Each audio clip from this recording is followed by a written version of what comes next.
Hey guys, Scarletz here. Sorry for not posting any videos lately since I've been a bit busy with my real life stuff. And so, as you may already know, I'm also an Alice player, and in this video, I'm going to show you just how great the new Alice is after her revamp and her recent buff. Well, to be honest, after her early revamp, I actually didn't have any problem with her tanking or damaging capability, and on the contrary, I think this revamp actually makes her even tankier than before. But what I don't really like are three things, which are her shorter range, the removal of her movement speed on her passive, and the absurdly long cooldown on her first skill in the early game. But thanks to her recent buff, Moontoon just fixed two of her flops. And so, just how much does this buff impact her revamp gameplay? So first, I'm going to show you my own way to play Alice, which is by using her as an XP laner with Vengeance. So for the emblem, I'm going with Fire Lady and Fighter set. Now why Fighter? Well, because I'm aiming for a Spellvamp playstyle, so rather than using a full tank item build, I'm going to give her a semi-tank Fighter Mage build or whatever you may want to call it. And the result, it's crazy. Like in here, you can see that I dared myself to jump into the crowd of enemies, managing to score a kill while leaving unscathed. But to jump like that, you will need a proper timing and instinct because it's not like she cannot die. Like I did here, it was a total blunder, leaving the enemy Granger to score a savage. But will that stop me from playing aggressive? Not at all. You can see that I still managed to press them down with my friend's help.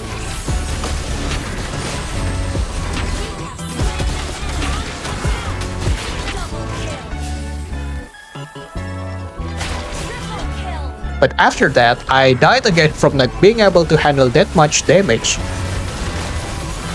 So first tip from me, if you want to initiate a war like a really crucial team fight, make sure you have both of your Vengeance and Ultimate ready, because these two will grant Alice damage reduction. And I don't really recommend activating both of them at the same time because it will be wasted, except if you're really low on HP.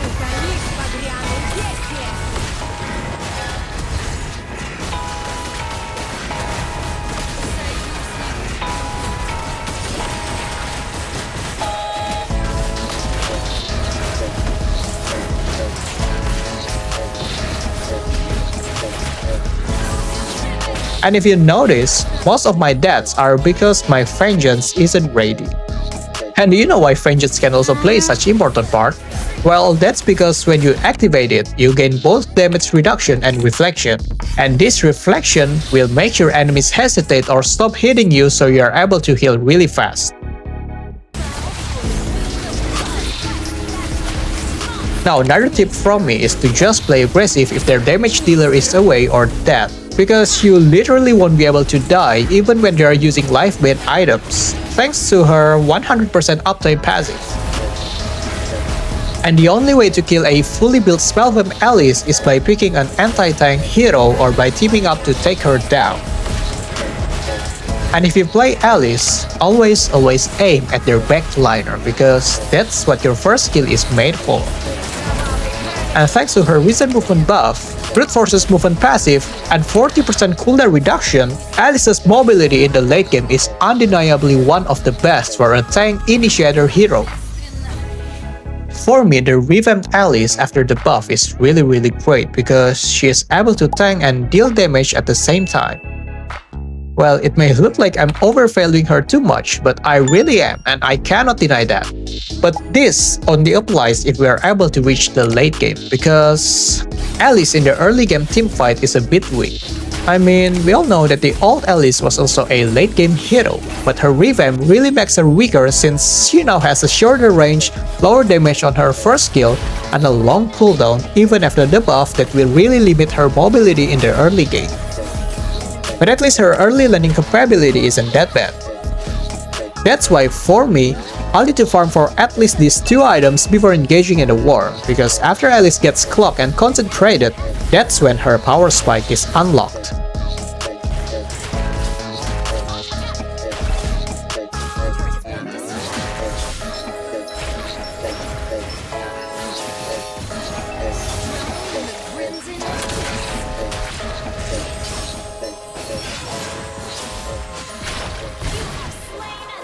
Maybe you might think Clock isn't really that great anymore because of the wasted mana stats, but to be honest, I still can't find a better replacement for it since Clock can give me health, magic power, cooldown reduction, and hybrid defense from its passive, which are the most needed stats for Alice. Not to mention, the regen part is also good for early laning survivability. Meanwhile, Concentrated provide HP stats with Spellvamp and also magic powers, so these two items are my early core items for Alice.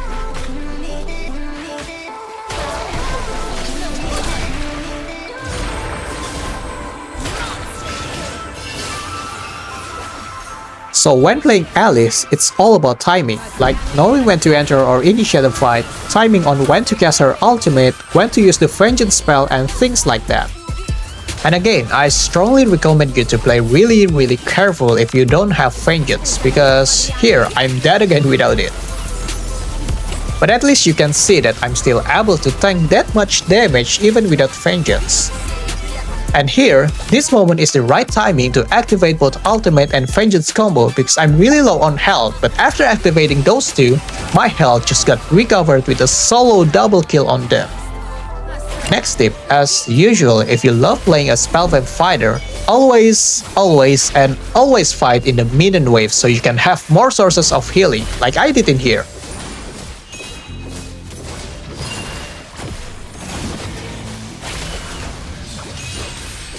And this is ridiculous, you know, because even after the war, I can still live unscathed again.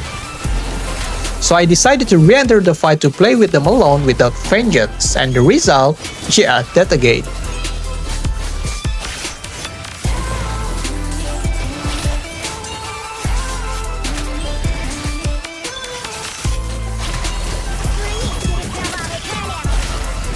Anyway, while keeping Alice's ultimate can save her from death, using it to initiate the war is also great.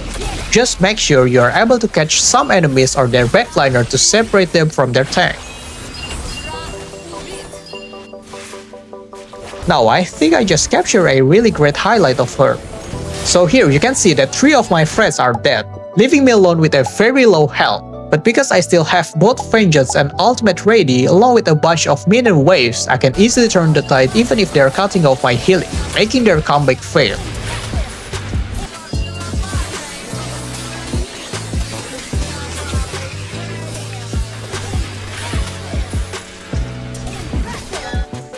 Finally, if you look at my stats, I'm able to top both damage dealt and damage taken again. Well, since I'm going to showcase Alice's gameplay, I might as well telling you some of my mistakes that I made. Like, in here, I thought the enemies were going to attack me, so I just activated my Vengeance. But it turns out they actually run away, wasting my spell.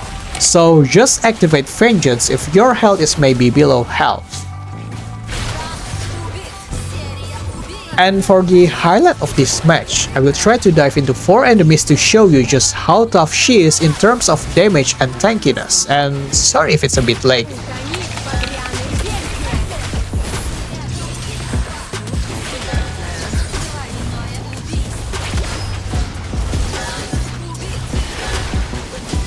And for the overall stats, a massive 45% damage deal, even higher than the combined damage from Leomord and Farsa.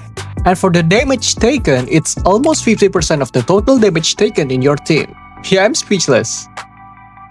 After her recent buff, this Alice right now is probably better than before her revamp, but I won't be comparing her with her oldest version because back then, Alice was a magic burst damage hero like you can see from my old videos of her, probably 6 years ago.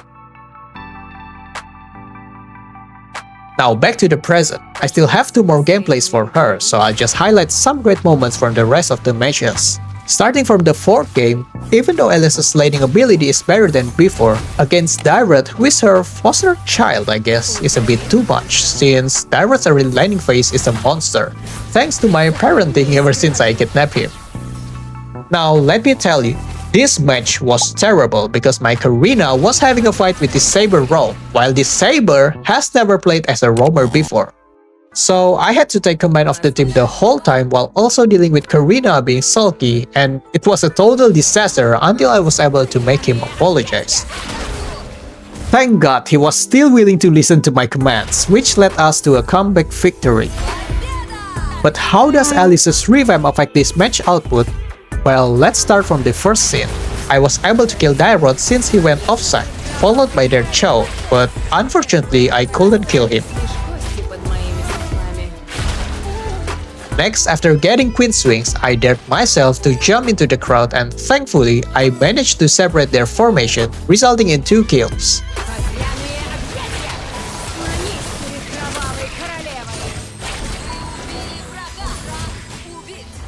After that, the enemies were still trying to pressure us, but I think their teamfight was all over the place, resulting in 3 kills.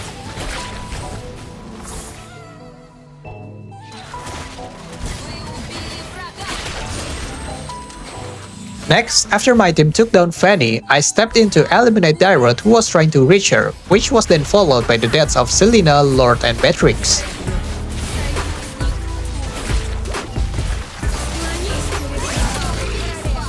Now we were trying to push their lane, but no one was backing up the Lord, so we decided to start a team fight hoping for a wipeout. Well, it wasn't as easy as we thought, but at least we managed to kill Beatrix, Fanny, and Dairot at the top.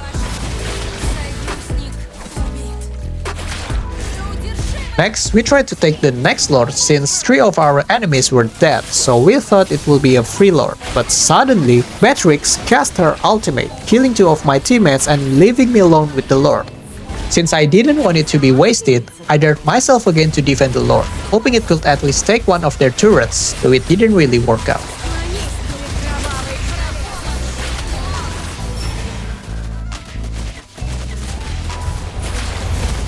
Thankfully, Karina was able to take down Chow at the top, so I was free to destroy their bottom turret, which led us to our comeback victory. Moving on to the match summary, of course I managed to top the highest damage dealt and damage taken again. And to be honest, I didn't expect to score the highest turret damage as well, since we all know Alice is not a turret pusher. While overall, I'm really satisfied with her recent revamp and buff. Not only it increased her toughness, it also removed her mana pool, which are the main problem for any Alice player. And you know what? I just tried Alice in Classic as a roamer, and I still managed to stall my enemies all by myself, even when we were far behind in score. Some people say that her ultimate isn't really that great because it has a long win-up time, but for me, it's really great, you know, because during the win-up, Alice will gain damage reduction and CC immunity. And if you can time it well, she can escape from many CC skills like Chow's kick for example.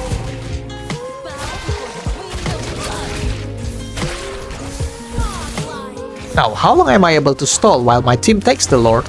I'll set the stopwatch so you can see just how tough Alice is even when she is all alone.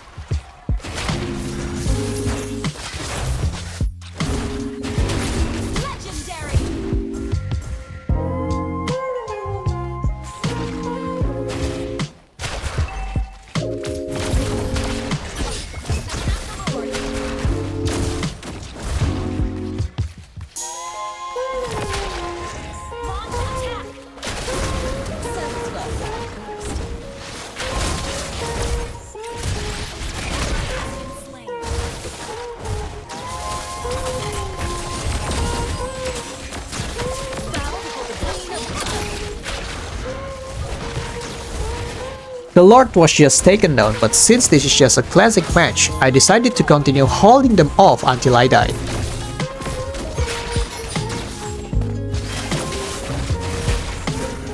And finally, I died after holding them for about 1 minute 14 seconds, which is really ridiculous. And if you notice, I died because they had Lunox who can melt down a tank, and of course because my vengeance was on cooldown. Otherwise, I'm sure I'll be able to kill her with ease.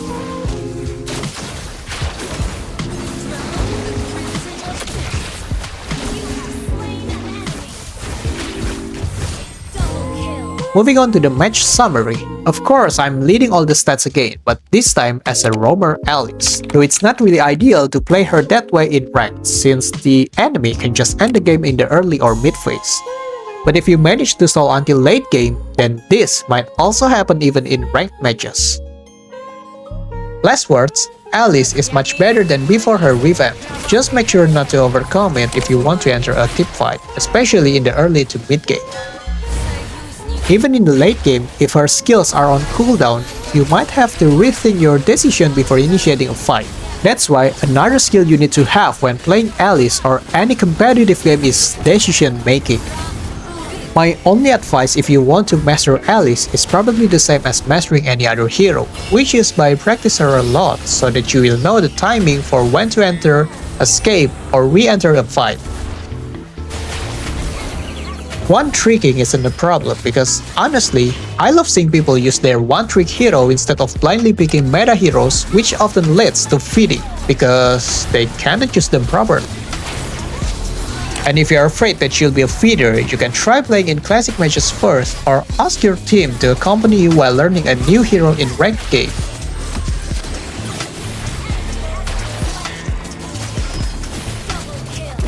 Well, I guess that's all for now. Thanks for watching and see you around.